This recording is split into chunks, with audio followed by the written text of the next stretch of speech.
नमस्कार, मैं हूं हिमांशु मिश्रा और आप देख रहे हैं न्यूज 24। तो इंतजार की घड़ियां खत्म हुई। लोकसभा चुनाव की तारीखों का ऐलान कर दिया गया है। इलेक्शन कमीशन की तरफ से मुख्य चुनाव आयुक्त राजीव कुमार ने तारीखों की घोषणा कर दी है। लोकसभा चुनाव के अलावा 4 राज्यों के विधानसभा चुनाव की भी घोषणा की गई है। हम आपको पूरा लेखा जोखा बता रहे हैं कि आखिरकार कब इलेक्शन होना है, कहां पर इलेक्शन होना है और आपके राज्य में कब इलेक्शन होगा, इसकी जानकारी भी हम आपको इसी वीडियो में देंगे। तो चलिए सिलसिलेवार तरीके से शुरू करते हैं कि किस तरह से इलेक्शन का पूरा शेड्यूल सामने आया है। तो 7 चरणों में इलेक्शन होगा, जिसमें से पहले चरण का जो इलेक्शन होगा वो 19 अप्रैल को होने जा रहा है। इस दिन 21 राज्यों की 102 सीटों पर मतगणना होगी और यहां पर वोटिंग लोग वोट डालने के लिए जाएंगे। दूसरे चरण में 26 अप्रैल को वोटिंग होगी। 13 राज्य की 89 सीटों पर इस दिन यहां पर वोटिंग होगी और दूसरे चरण में की स्थिति यह रहने वाली है, 26 अप्रैल को यहां पर वोटिंग होगी। तीसरे चरण में 7 मई को वोटिंग होनी है। 12 राज्यों की 94 सीटों पर इस दिन वोटिंग होगी। इसी तरह से चौथे चरण की बात की जाए तो 13 मई को वोटिंग होनी है। 10 राज्यों की 96 सीटों पर इस दिन वोटिंग होगी। इसके अलावा पांचवा चरण 20 मई को 8 राज्यों की 49 सीटों पर वोटिंग होनी है। छठे चरण के तहत 25 मई को वोटिंग की जाएगी और 7 राज्यों के 57 सीटों पर इस दिन वोटिंग होगी। इसके अलावा 7वां चरण 1 जून को होगा, यह आखिरी चरण होगा। 8 राज्यों की 57 सीटों पर इस दिन भी वोटिंग की जाएगी। तो आपने ये तो जान लिया कि वोटिंग किस किस दिन होगी, कितने राज्यों में होगी, कितने सीटों पर होगी। लेकिन अब सबसे ज्यादा इंटरेस्टिंग बात कि आपके यहां वोटिंग कब होगी। अगर आप इन बड़े राज्यों में हैं, 8 बड़े राज्यों का मैं जिक्र कर रहा हूं जहां पर वोटिंग कब होगी और कितनी तारीख को होगी उसका जिक्र है। तो उत्तर प्रदेश की बात करें, सबसे बड़ा सूबा, 80 लोकसभा की सीटें हैं उत्तर प्रदेश के अंदर और यहां पर आप देख सकते हैं पहली जो वोटिंग होगी पहले फेज में 16 तारीख को, 16 अप्रैल को होगी। इसके बाद 26 अप्रैल को भी वोटिंग होनी है कुछ हिस्सों में। इसी तरह से 7 मई को, 13 मई को, 20 मई को, 25 मई को और फिर 1 जून को। यानी कि आप मान के चल सकते हैं कि सभी 7 चरणों में यहां पर वोटिंग हो रही है। 2 चरण पहले, फिर 4 ये, 6 और 1 7। तो 7 चरणों में उत्तर प्रदेश में वोटिंग होने वाली है। तो जो उत्तर प्रदेश में लोग रहते हैं उनके लिए ये इंफॉर्मेशन काफी कारगर। इसके अलावा बात करें बिहार की, 40 लोकसभा की सीटें वहां से आती हैं।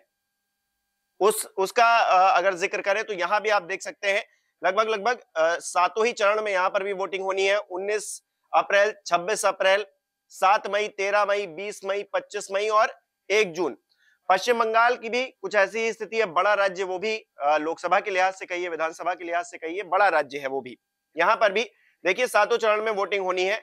19 अप्रैल को, 26 अप्रैल को, 7 मई, 13 मई, 20 मई, 25 मई और 1 जून को। छत्तीसगढ़ का जिक्र करते हैं आखिरी में। छत्तीसगढ़ में एक तो 3 चरणों में होना है। एक तो 19 अप्रैल को होगा, फिर 26 अप्रैल को वहां पर वोटिंग होगी और 7 मई को वोटिंग होगी। मध्य प्रदेश का जिक्र भी कर लेते हैं, बड़ा राज्य ये भी है।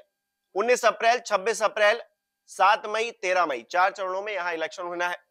राजस्थान का जिक्र करें तो यहां पर 2 चरणों में, 19 अप्रैल और 26 अप्रैल को। इसी तरह गुजरात में 7 मई को एक ही चरण में, क्योंकि यहां पर इलेक्शन होना है। इसी तरह दिल्ली में 7 सीटें हैं लोकसभा की, यहां पर भी 25 मई को एक ही बार में हो जानी है वोटिंग। अब बात करते हैं उन 4 राज्यों की जहां पर विधानसभा का चुनाव होना है। तो सबसे पहला जो राज्य है वो है आंध्र प्रदेश। यहां पर 175 लोकसभा की माफ कीजिएगा, विधानसभा की सीटें हैं। एक चरण में यहां पर वोटिंग होनी है। विधानसभा चुनाव का मैं जिक्र कर रहा हूं। इन 4 राज्यों में से एक राज्य आंध्र प्रदेश है। यहां पर 13 मई को एक चरण में 175 विधानसभा की सीटों के लिए वोटिंग होगी।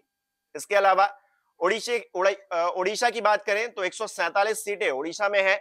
यहां पर 4 चरण में, इन 4 तारीखों में, यानी कि 4 चरणों में यहां पर वोटिंग होनी है।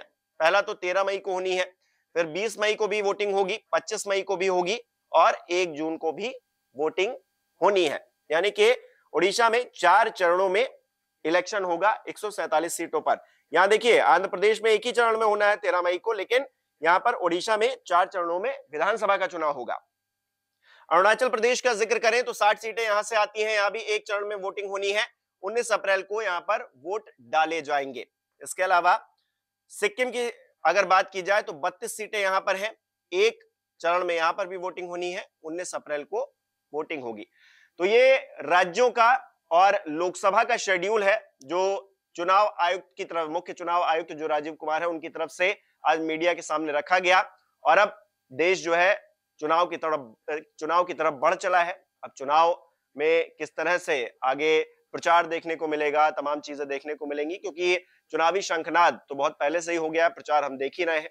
और उसके बाद अब क्योंकि हम जिक्र कर रहे हैं तारीखों का, तो तारीखें भी आ गई हैं और अब और भी ज्यादा तेज हवाएं सियासी गलियारों में बहेंगी और माहौल बनाने की कोशिश हर राजनीतिक दल करेगा। लेकिन क्योंकि अधिकार आपके पास है, वोटिंग का अधिकार आपके पास है, तो कई जो लाखों युवा हैं वो इस बार भी नए वोटर के तौर पर जुड़े हैं। राजीव कुमार जी ने उस बात का जिक्र भी किया, तो वो भी वोटिंग करेंगे और किसको वोटिंग करेंगे वो वही जानते हैं।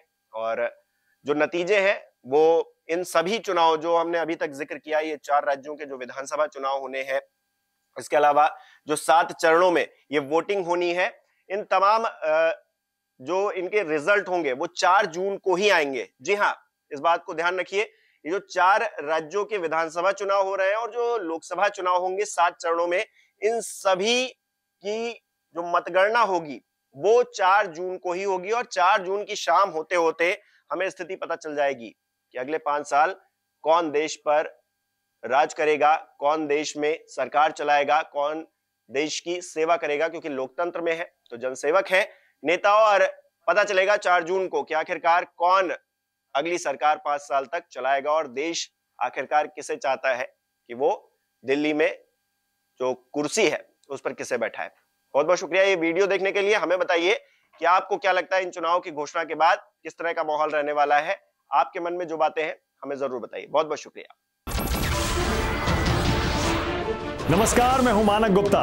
अगर आपको हमारा ये वीडियो पसंद आया हो तो इसे लाइक और शेयर जरूर करें, और हां, हमें सब्सक्राइब और फॉलो करना ना भूलें ताकि आप देश और दुनिया की कोई खबर मिस ना करें। तो जुड़े रहिए हमारे साथ और देखते रहिए News 24।